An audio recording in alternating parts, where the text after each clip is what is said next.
So welcome back, friends, to the Pro Aging Podcast. We are on Season 3, Episode 7, and this is aging me very much. But I'm super excited about today's episode. You know, as an aesthetic provider, we don't just talk about aesthetics. As a longevity enthusiast, I'm interested in everything that's going to make us look good and feel good on the inside and out. And I'm often asked by patients, Dr. Frank, what's the secret to growing older well? And surprisingly, they think I'm going to talk about a laser or an injectable, but my immediate answer is exercise, sleep, and what you eat. Now, the most favorite of those three things is what I eat. And that's why I'm so excited about the guest we have today. She is a culinary celebrity, but most importantly, she's a very good friend. She's a renowned author. She does so many things in the food industry. I cannot keep up with her. She even does film.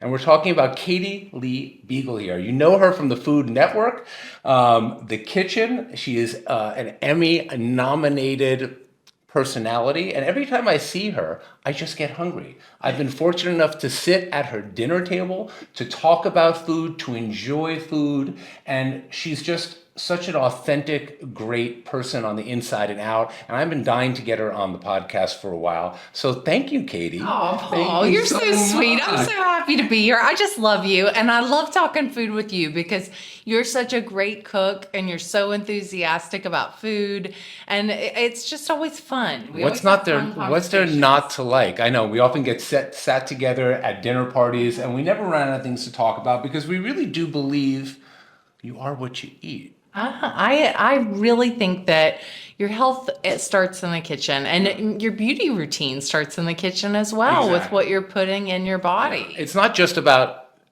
nutrition anymore. I really think, what you do for a living has really become like, it's a lifestyle, right? Cooking and eating is a lifestyle. And it's gone over into the longevity field, the beauty field, and you've been doing this for a while.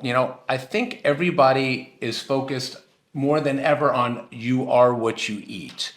And there are a lot of things behind that expression. Tell me a little bit about how you've seen this all evolve in the media and what you do. Yeah, I've been doing this now for over 20 years, which talk about feeling like you're aging yourself. Yeah. And sometimes I look back and I think like it was the dinosaur ages of blogs when I started out. But I've always been passionate about food. I'm from a small town in West Virginia, and my grandma was my babysitter. She was the best cook, and my grandpa had this fabulous garden. So we were always eating a lot of fresh vegetables, fresh fruits. And my grandma and my mom, even though we were in this small town in West Virginia, they were so interested in nutrition. They read, do you remember the book Fit for Life? I do know that book. Yeah, so I remember when they read Fit for Life, and it was like everything changed in our house. And they got really into having the fruits and the vegetables. And did you cook as a little girl? Oh, yeah. I was cooking with my grandma from probably the age of 4. Oh. I would make biscuits with her. That was the first thing I started out on. But my grandma was this country cook, but she was always like skimming the fat. I was going to say, because, country Southern cuisine has a reputation of maybe not being as healthful. So you're saying you were a maverick of this. She was way into it. But I also really believe that if you're making food from scratch, if you're making homemade food, even if it's fattier, it's not as bad for you. Yeah, it's not processed. And we were so active. So everybody was playing outside. We would go every evening after dinner. We went for a walk. We'd go for like a 3-mile walk, even when I was a little kid. Really? So we were really active. And I think I just kind of grew up with that mindset of being mindful about eating and also about moving your body. Well, I think that's how everybody who grew up, I come from an Italian family. My mother's side is Sicilian. My dad's side is Jewish. But there are so many ethnic cultures that are surrounded by food, growing up around the table, cooking. And to some degree, society, we lose that a little bit in the over commoditization of food and the restaurant industry and the big food companies and processed food and all these things.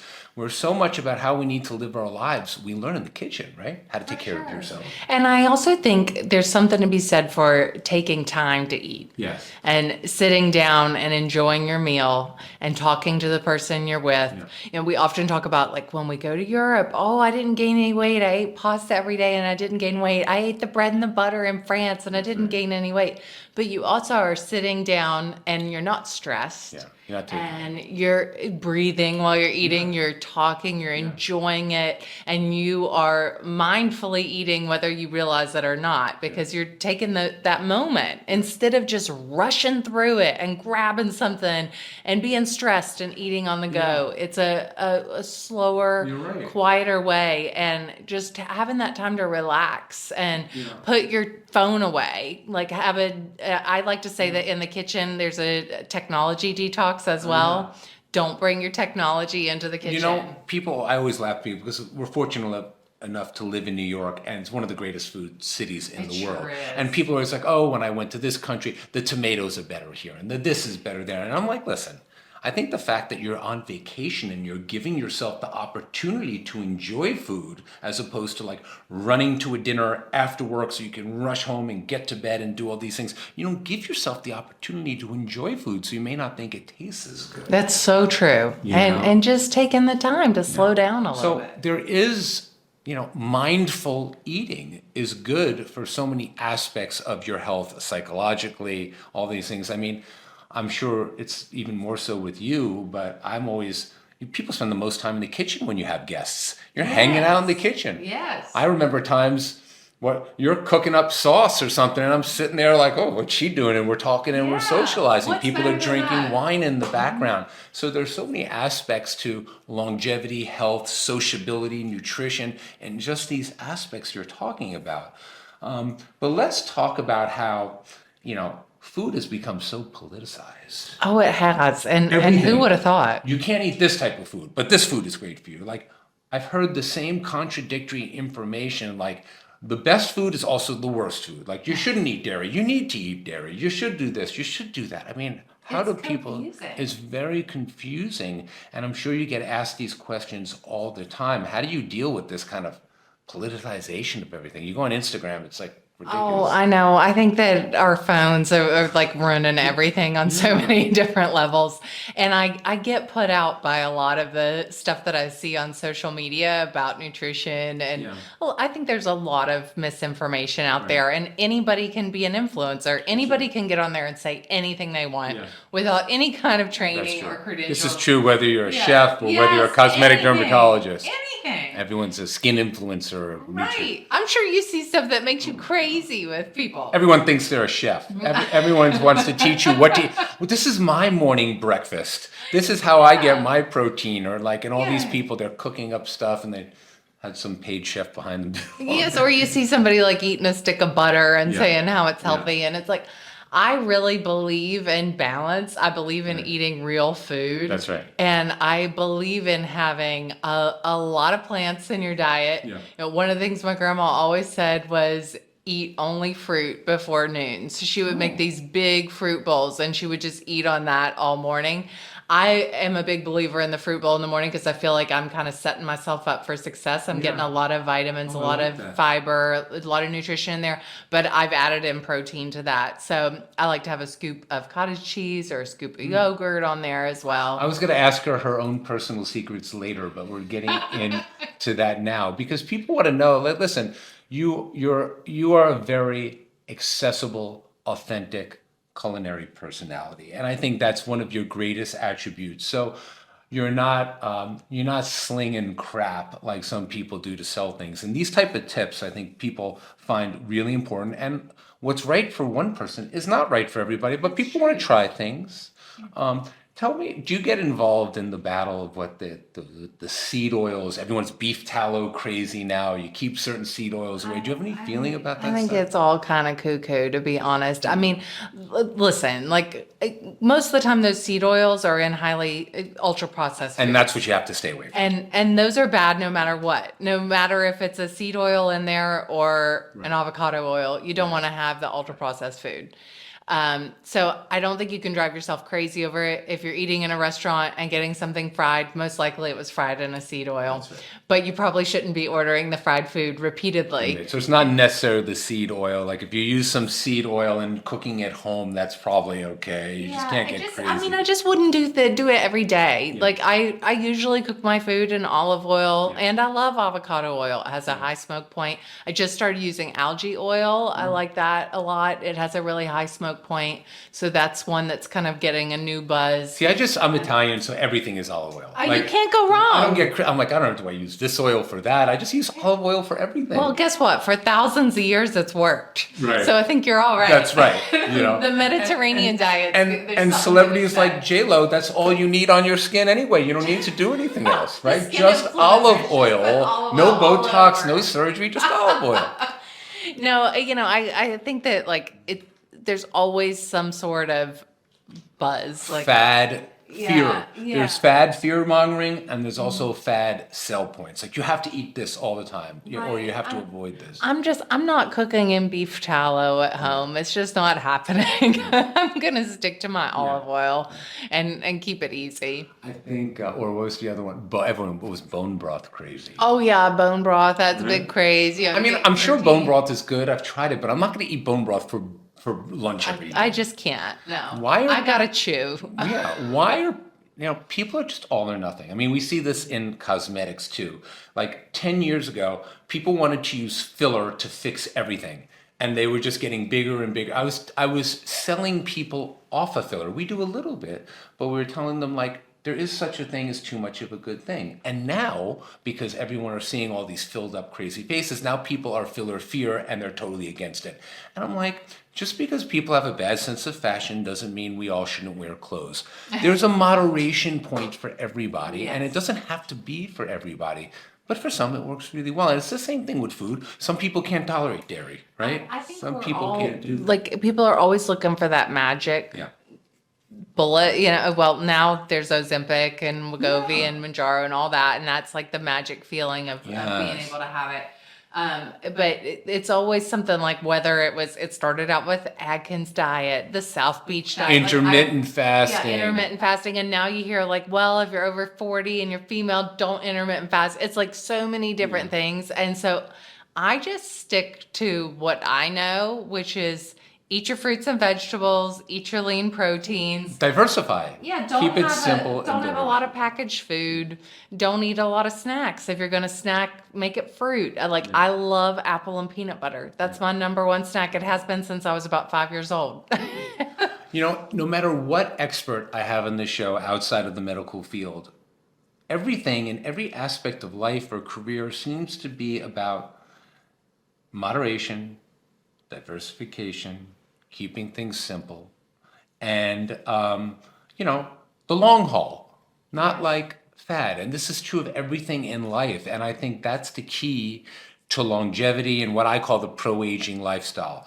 It's how you live your life. It's not about how you do any one thing. It's how you combine all these things together. Right. The sleeping, the eating, the exercising, the little stuff we do on the outside and the inside, the meditating. It takes an army, but I think food now is such a key component of that, and people are recognizing it. And we're seeing the good and the bad of the chatter of food. Are people still cooking at home? We live in a world where there's so much content, so little time. People are running. I know the food shows are really popular, but do you find your audience is really taking the time to do what we were talking about before, spend time in the kitchen? Yeah, I think that there are some people who really love to cook, and that there's the ones who watch our show because they're there to see recipes, to learn, and to then make them at home. And then I think there's the people who just like to watch food and enjoy it and enjoy the idea of cooking. I think that there will always be people cooking at home, and there is the issue of time and also cost. And I understand, like, if you've got a couple kids and it's after school and you're having to run to this practice and that practice and you've worked all day, it's really hard to then come home and want to cook a meal when you can go through a drive-through and for $5 each, feed your kid. And groceries can get expensive. You know, Cinderella in Bridgehampton ain't easy. Forget You know what I mean? You might as well go out to dinner. You know what I'm Yeah. saying? Oh, I was shopping at Cinderella on 6th Avenue yesterday. Ground beef, $21.99 a pound. I don't even know what that means, For but I organic know ground it's beef. like, it's a Crazy. lot. That's what it means. I mean, that's so high. You know, it's expensive and it's time consuming, and time is money for people. But and you know, restaurants. There's so many great restaurants out there, but it concerns me that these restaurants, especially in a competitive financial world, that they cook to flavor. And we know what happens when people cook to flavor. You end up eating a lot of stuff that you don't know that it's in there, high salt, high butter, all this stuff. And I think, I mean, I meet so many people in New York City, they're like, they go out to dinner 5 nights a week. I know. People eat out so much.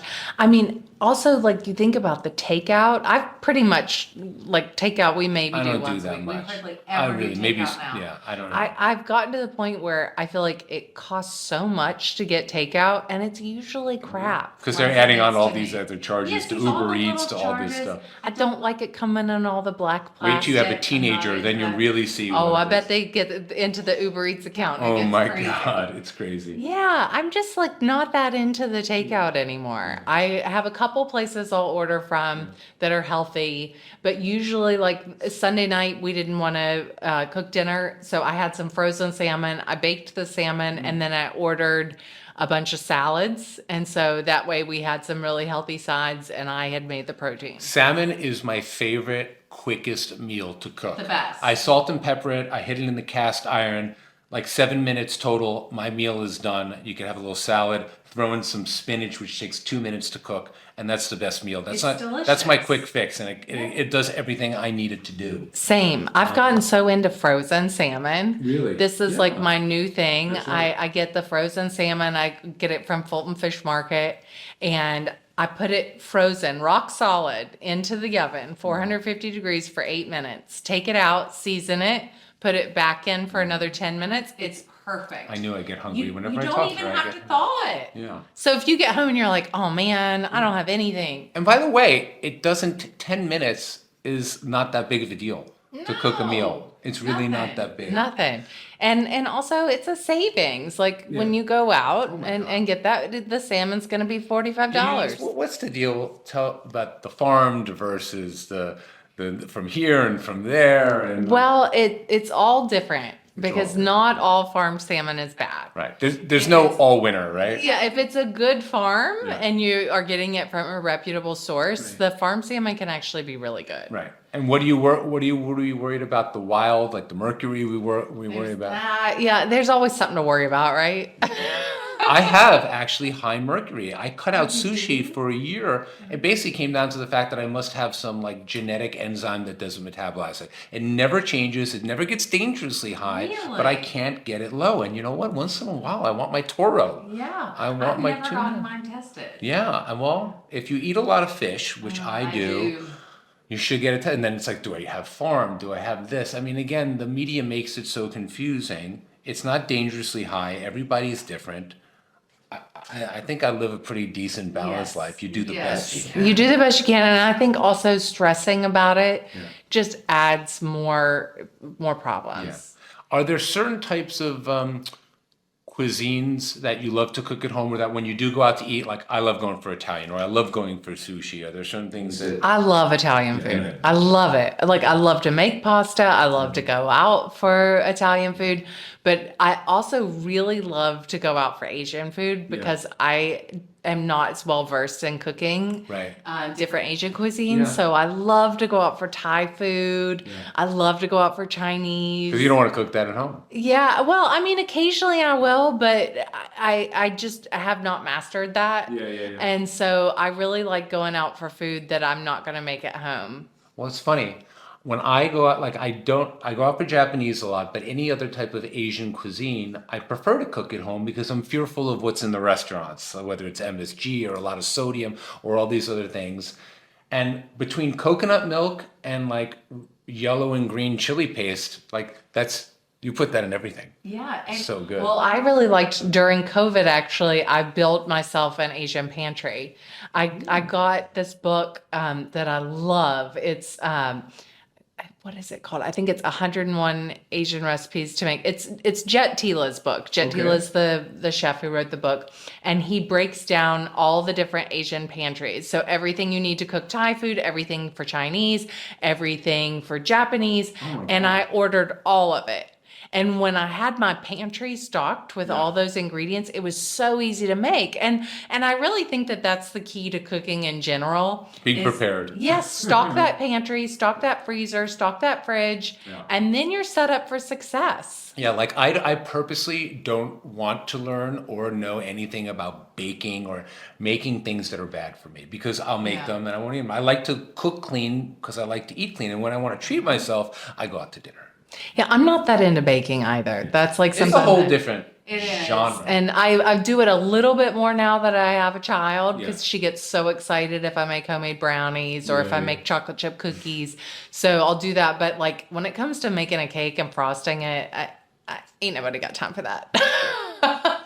So let's talk a little bit now. You touched on before the whole GLP craze. And it's funny because there's so much talk about this in the aesthetic industry too, because again, a little bit of a good thing could be abused and overdone in society. From a medical perspective, these can be a potential wonder drug for people who have true problems.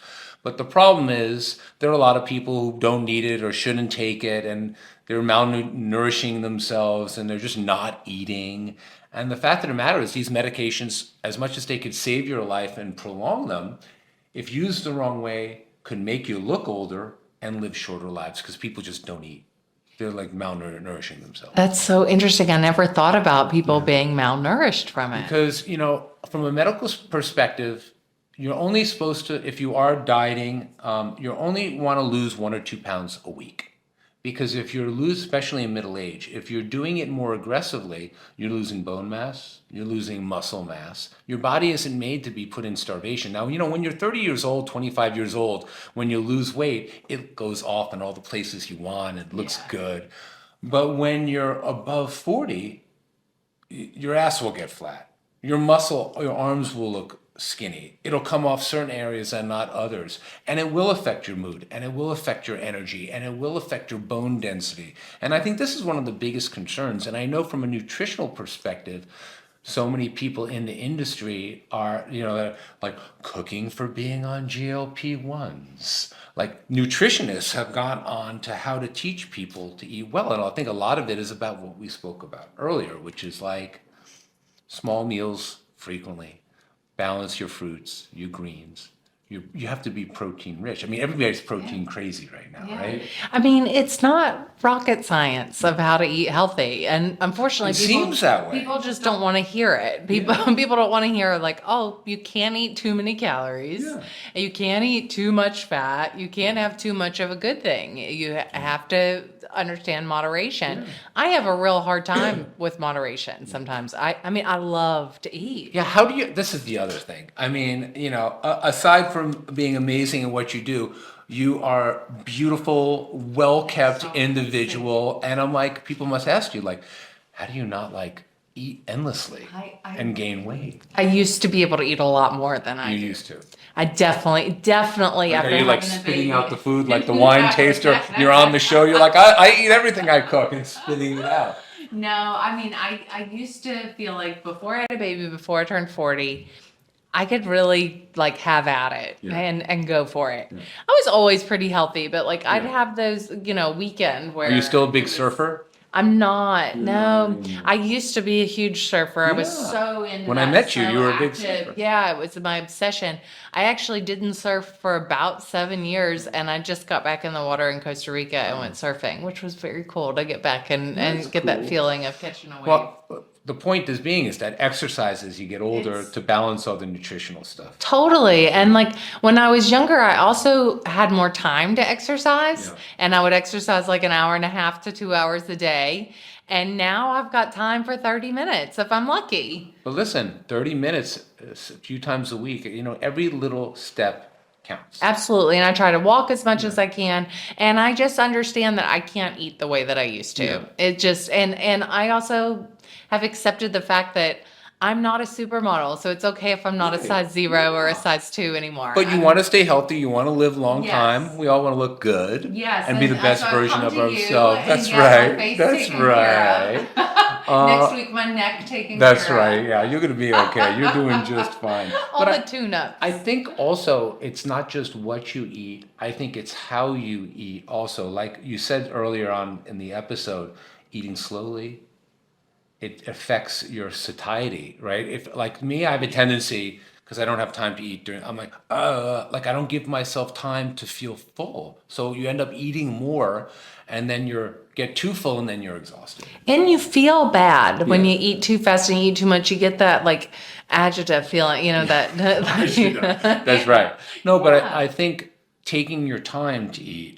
Someone told me, I had a teacher once that was like, you must chew, like taking time to consciously chew your food. You have to have a certain number of chews per bite, I remember hearing that like 32 chews per bite. Yeah, something like that. If you're I eating definitely toffee. don't do that. Yeah. But I do try to take time and like for the most part, every evening when we sit down for dinner, we set the table, we sit and we talk to each other. Yeah. And I think the walking after dinner, some form of activity, and for me, speaking of agita, not eating too close to bedtime. I go to sleep early. I usually like to be in bed by 9:30, asleep by 10. So I really try to eat at like 6:30. Same. People are like, oh, you want to have dinner at 8, meet for drinks at 8, and then we'll have a reservation at 8:30 on Tuesday. I'm like, no, you and I are not going to be friends. Pass. It's not going to work out for me. Pass. You know? I mean, I'm happy with 5 o'clock reservation. Yeah, early bird. 5:30. And I really do believe that affects your metabolism. I know for a fact. In fact, I'm wearing a glucose monitor now because I just want to see how my glucose. And it's really interesting to see how you eat, when you eat, what you eat. The rules are simple, but the symphony of how your body works is very complex. And it's cool to just see how, like, eating dinner at 8 o'clock makes a big difference in my glucose levels than when I eat it at 6:30, how it goes at night. And knowledge is power. Knowledge is And I think power. like once you see that, it probably makes you less inclined to even want to eat late. And I think you want to be able to enjoy the things about food. Like I know having your protein first helps you metabolize your carbohydrates better because you want to enjoy a little bit of everything. I don't want to be like carb free. That's a life not worth That's living no for me. fun. I think even if I had a gluten allergy, I'd probably still eat it because I love it so much. When people say they're gluten free, I say I'm extra gluten. Extra gluten. Extra. That's right. I That was a love whole nother gluten fad. pasta.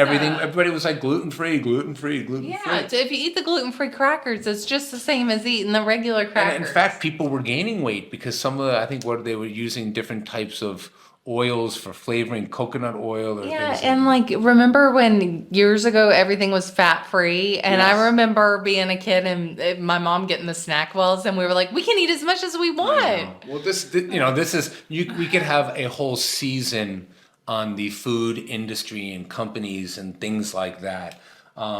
Because they're trying, the processed foods. We want to keep things as natural and home cooked as possible. Eat your fruits and vegetables. I actually read today that 95% of Americans don't eat enough fiber. Really? 90% don't eat enough vegetables. Metamucil, kids. It works for a lot of different reasons to get your fiber. Yeah. Especially if you don't eat a lot during the day. Yeah, you got to get your fiber. And I think it's 80% didn't get enough fruit.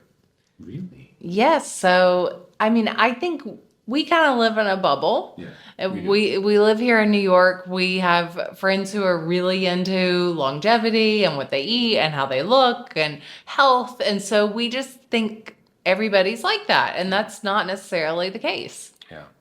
No, it's something that we have to stream through our information and we have to really sift through them. And I think, speaking to experts like you and your physician and things like that to really help kind of screen what you need to do. Yeah. Yeah. And I think that like there's a lot of talk out there right now, like food does this seed oil, that. It's like, yeah, that's great. You're living in fear. You don't want to live in fear about food. Yeah. And I think fear mongering is part of everything, unfortunately, today. But if we're not eating our fruits and vegetables, then we're missing the point. It's like we're being penny wise and pound foolish. Oh, I got a great question for you. What do you think about the whole, I think I know the answer, about like the green juices? I always tell people, eat your fruit and vegetables. Don't drink your fruit and vegetables. And I think a lot of that has to do with the fiber and stuff too, and the way you slowly digest. Are you a green juice person? I'm not. You're no. not. I mean, like if I go to a health food restaurant and they have a green juice, I love the way some of them taste, so I'll get one. Yeah, if you add a lot of apple juice to it. Yes, exactly. But it's not something that I'm doing at home for myself. I like to eat. I like to chew. Yeah. And occasionally I'll make a smoothie. Like if I'm in a hurry in the morning and I want to have some protein and get some fruit in, I'll make a smoothie. But that's not my everyday. I would rather have the big bowl of fruit, because you look at how big it is too, how much you can eat versus then what would go in a cup that you would drink. And I think it also helps your brain to know, oh, I had a big satisfying meal. Yeah. It's true. It's true. And you get the process out of the whole thing. Yes, yes.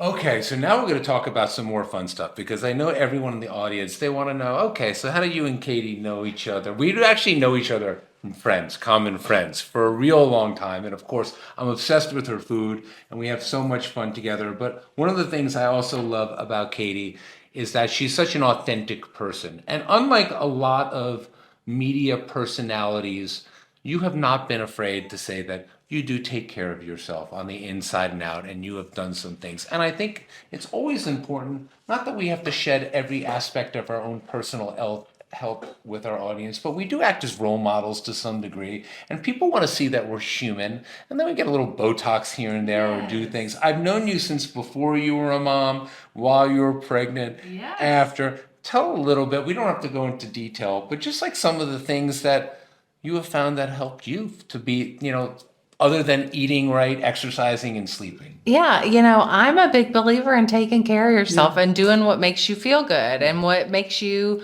happy when you look in the mirror. Yeah. And I think a lot of times people will hide that. Yeah. And I feel like I have to be honest with my audience. People are getting better, but there's still some people that are just like, oh, I don't do anything. I just I roll out of bed like this every day. Yeah, and it's like you had that friend in high school who pretended like that they didn't do anything. Yeah, that she wasn't wearing makeup and she was. It's kind of like the same thing. Oh, I have that friend. So I love Botox. Yeah. I think it's great. Yeah. And for me, I my mom says I came out of the womb frowning. Really? So I'm like always making that face. You can see we're gonna do some. That's Botox. right. I need that done right now. That's for after the episode. Yes. I tend to frown when I'm concentrating, and I say that I suffer from resting bitch face. So no, you're a very smiley person. Sometimes my producer will be in my earpiece on the kitchen and say RBF, really? And remind me. Yeah, because when I'm listening to somebody else talk, oh, that's right. I'm like sitting there, I'll be watching Jeffrey Zakarian cook, and I'm like really listening to him, and I'm frowning. Really? Yeah. So I like the Botox. We've done Fraxel. We've done Fraxel. Put a little melasma, some sun damage. Everybody does that. Yeah, I was always so good about wearing sunblock. And then from about 28 to 36, I was bad in the sun. Why did I do that? It's part of youth. Years, though, of being so good. Youth is wasted on the young. I remember you were good when I first met you, and you were surfing so much. You were wearing all that stuff. Yeah. But listen, it catches up to all of us. And then you went through your mommy journey. Yes. Yes, and feeling not comfortable in my body after that for a long time, because I was used to being this thin, fit woman and who could eat anything. Yes, and then I went through a long period, and maybe still to a certain degree, I just don't feel sexy anymore. It's just not part of my identity. I think your husband will disagree. Yeah, yeah, he's very very supportive and has always been my biggest cheerleader. Yeah. But I think that's what we go through a lot of times as women is changing. And like I have moments where I get fixed up and I feel like, oh, okay, there she is. I remember who that is. And then I have like my slouchy days where I'm like, Yeah.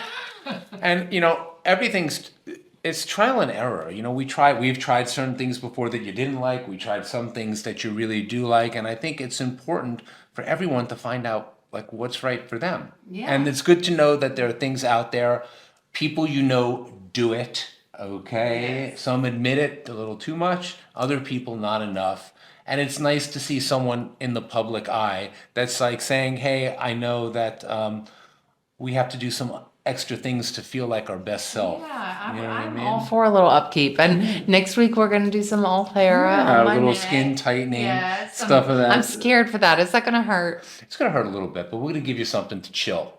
Okay. We're going to give you a little mild sedation. I feel like I'm kind of getting to the point where I see it, especially when I'm cooking in an Instagram video and I'm like looking down to chop and I've got that little. You see, but you have the advantage. You get to look at yourself in professional cameras, footage, TV. Most people are looking, they come to me, they're like, oh my God, I feel like Jabba the Hutt. I'm looking into Zoom all day. You at least get to look at yourself like, to a certain degree, but then I'm like everybody else. I set that phone up at home and I film myself cooking, and I look at it and go, "Well, what in the world are those chins? Where did those come from?" The good news is everybody's aging. Everyone's doing it. We live in a culture now where like everyone's on camera. Yeah, it's not just people in the media. Everyone's on camera. Everyone is judging themselves. I really try, even though this is what I do for a living, I try and help people check themselves before they wreck themselves, because it doesn't do me any service if they get unrealistic expectations, and it really is it's a journey you have to go on with people. And we're our own worst critics. We always think about when you look at a photo of yourself from 5 years ago, and probably when you took the photo you were going, look at that, I look fat, I got that wrinkle, and then 5 years later you look at it and go, why did I not enjoy myself? Look how great I look. I say you're going to spend, especially when I see younger patients, particularly under 35, and they're pointing out a million things. I'm saying you're going to spend the rest of your life looking at photos of yourselves, wishing you could look like this. Yes. So enjoy some of it. There may be little things we could tweak here and there. But, again, it's just everybody in American culture, they could just get over commoditized and oversold, whether it's processed foods or too much injectables or everything. Paul, can I ask you a question? Switching gears. Yeah. I am always confused by skincare. Yeah. And I go into the store and then I end up buying like a $200 cream that I think like, oh, should I have really bought this? Does it do anything? And then I just spent a bunch of money on a face wash and I thought, I'm just washing this off my face. You're washing it down. Did I need this, or did the Dove bar do the same thing? It's pretty much the same thing. I mean, I always say my book, my podcast, with everybody, keep it simple, stupid, rule of KISS. If you have skin problems, then there are times where it's maybe worth spending some money on a more complex regimen. But most people will have better skin if they actually take away products. People generally use too much, and our skin is a hide. If you try something new every few months that have different preservatives, different chemicals, you're going to get sensitive skin. Everybody says they have sensitive skin. They're sensitive skin because they're constantly challenging themselves, and you're constantly getting sold all these products. So listen, if you're lucky enough to do things like Fraxel, which really are getting rid of a lot of the things that 10 years of Retin-A would do, I tell people, gentle cleanser, moisturizer, you don't need to spend a lot of money. And then if there's something you don't like you have brown spots or you're acne prone, then you add things one at a time. But most people do not need more than 2 or 3 products in their skincare. And I think it's just another example of the marketplace overselling. So. And when can you get Fraxel in relation to sun exposure? You can't do it tan, and I don't want you in the sun for 2 weeks after.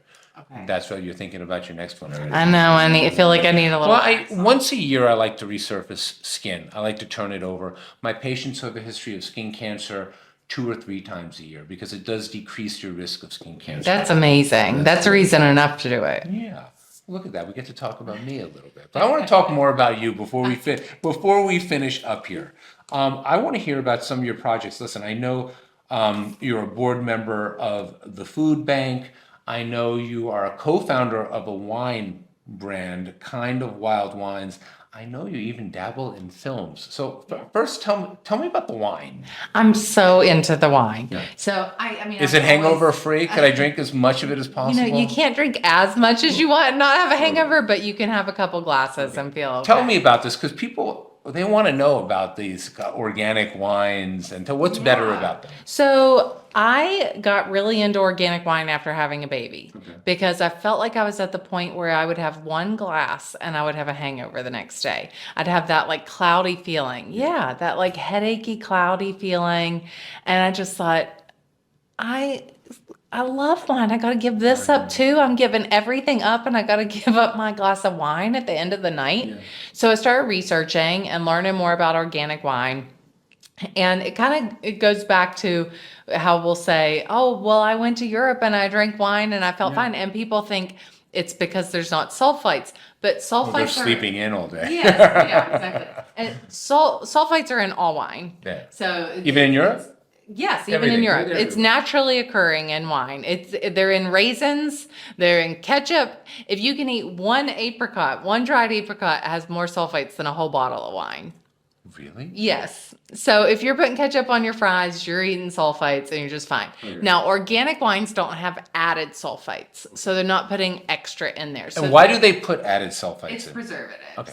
So with the organic wine is one of the only, and alcohol in general, one of the only consumables that you don't have to have an ingredient label. So yes, you don't have to have a nutrition label and you don't have to have an ingredient label. There are over 70 additives that are legal to add to a bottle of wine. Really? Yes, it can have food coloring, it can have flavor enhancers. A lot of times people will say, well, I started drinking tequila because it's cleaner. No, not true. Tequila has enhancers as well. Yes, they will actually put it's like the cigarette industry, like the accelerators, all the other or ingredients. They'll put something in it that'll make it feel better in your mouth so that it doesn't have that where you drink alcohol and it feels even these fancy, expensive wines? Yes. Really? In Europe too? Yes, well, in Europe there's different regulations, but in America, but sulfites are in all wine. And all these additives, are the rules different? American wines, European, like with the food color thing. Yeah, everybody has their different regulations. Rules, but there are additives everywhere. There are additives everywhere. And so like in a lot of red wines, there's an additive called Mega Purple. And that makes it have that rich color, that rich flavor. You know how you'll look at somebody and their lips are all purple and their teeth and everything. It can be the color. Mega Purple, that sounds like a flavor of Hubba Bubba. Exactly, or something like that. Exactly. And a lot of times it's just when a brand gets so big to have that consistency, they have to add to it to make it consistent, a consistent product. So organic wine, you're not getting that. And so I got really into this. I met my partners for Kind of Wild, and we just had a whole synergy together. We are also very eco-friendly. We really believe in taking care of the planet as well. We're 1% for the Planet members. But we put our ingredients on the label. We put our nutrition facts on the label. We're also zero sugar. Is this? Hold on, I gotta check this out. So we're zero sugar. And this is the Pinot Noir. And where is it? It's from California. So we're globally sourced. Each varietal's from somewhere different. The rosé is from the south of France. And it's no added. Do they add sugar to something? No. So you can be zero sugar legally if it's less than 0.5 grams of sugar. Okay. So when grapes go through the fermentation process, most of the sugar naturally burns off. And then winemakers add sugar back in for flavor. We don't add any sugar back in, and all of ours are well below the 0.5. So our sparkling wine is 95 calories a glass. The rosé is 100 calories. The whites are around. You really feel differently afterwards. I swear, I feel so much better drinking these wines that I take them to people's houses so that I will have something to drink. But if I drink a whole bottle, I'm not going to feel great anymore. Listen, if you drink a whole bottle, alcohol is alcohol, right? But I'll drink 2 glasses and be fine. Yeah. Or like that's what I want. I want a glass or two. I want to have a couple glasses. And then our sparkling wine, that one is a more moderate alcohol level. It's around 11.6% alcohol. Really? So if I know I'm having a big night, that's what I drink. It's lower in calories. Which one is it? Bone dry, the sparkling. It's a cava from Spain. I got my Hamptons water. Yeah. I know what I'm doing this summer. You got it. The rosé you're gonna love, Paul. I'm all over The rosé this. is so good. I think it is, you have it next to some of the other rosés, and once you start having that zero sugar wine and then you drink something else, you go, this feels like syrup in my mouth. See, usually what I do is I put ice in my rosé because I find it there's something not right about it to me. Yeah, well, and the ice slows you down too. I like that. And I think that I love ice and wine. Yeah. I know that's You a may have little actually, bit she may have cliche, actually taught me that. but I like that. Yeah. But yeah, our rosé, like 100 calories a glass. And where do people get the wine? So you can get it on kindofwildwines.com, Okay. or we're in retailers. We're in Total Wine, Bevmo, different grocery stores around the country. Out in the Hamptons, we're in several locations. Amazing. We're at Bridgehampton Wine, Sag Harbor Liquors, it. Bottle Hampton. You know now all people those. are what they're going to do is they're going to like overdrink, which I guess is good for you. good for But me. you know they're going to be like, it's organic. You know what I mean? There's no sugar, and they're going to have Well, like. you know, Paul, like there's so much in the news right now too about alcohol being bad for you, and I just have a real hard time believing that a cheap vodka has the same effect on my body as an organic red wine. Yeah, it's true. I mean, listen, I think a lot of to do with what's going on is that it's just gone unrecognized for so long that alcohol, they're trying to sell alcohol as it's good for you. Let's accept it that it's not good for you and learn we live once and we live in moderation. But You know what I mean? some studies, you've got the studies that say it's bad for cancer, but then you have the studies that say it's good for your heart. So again, it's like Most of those are from the alcohol all companies. those information. Those are from that. But Too it's much like of any. Too much of anything is not good. Like too much chocolate cake is bad Listen, for you. botulinum toxin is the most potent toxin in the world, but yet it has more FDA approved indications than any drug. It is a wonder drug beyond wonder drugs. More than 50% of Botox used in the world is for medicinal reasons, but yet one drop of it, of pure Botox in a water supply, can kill a population. Wow. So it's just proof that there's no such thing as things that are all good or all bad, and you have to learn how to live in moderation. And make better choices. Make better choices. And I think you want to live in a world where there are these choices, and we know that a lot of cultures, particularly poor environments or inner cities, they just don't have access to healthy food. They have access to more processed food. And that's why it's difficult for people. And I hope that with the education, people will have greater access to those better choices, right? Yeah, I think that's a real problem. And we see that working with Food Bank. It's the food deserts where people don't have access to fresh produce, to those healthier choices. So let's stop talking about food for 1 second. We're going to close this up because we could talk all night. Tell me about the world of film. You've done a film before, and you may have something else in the works. Tell me about it. I've got a new one coming out this summer. It hasn't been announced yet, but it's coming out this summer. Let's just say something else is coming out. Yeah, that I wrote. So my first movie was with Hallmark. Yeah. It's called Groundswell. Yeah. And Don't mind the lights going in and out. So Groundswell was a book that I wrote back in 2011. It's a great time. And thank you. And it was about surfing and love. And then it took so long. 2018, it got optioned and then got made and aired in 2023. So it was a long time. Yes. And then I had the idea for my next movie, which I then wrote, and that'll be out this summer if all goes according It's to going to be plan. out this summer. Yes. Okay, good. I already filmed it. That's amazing. And I had a little part in it. Really? Oh, I like that.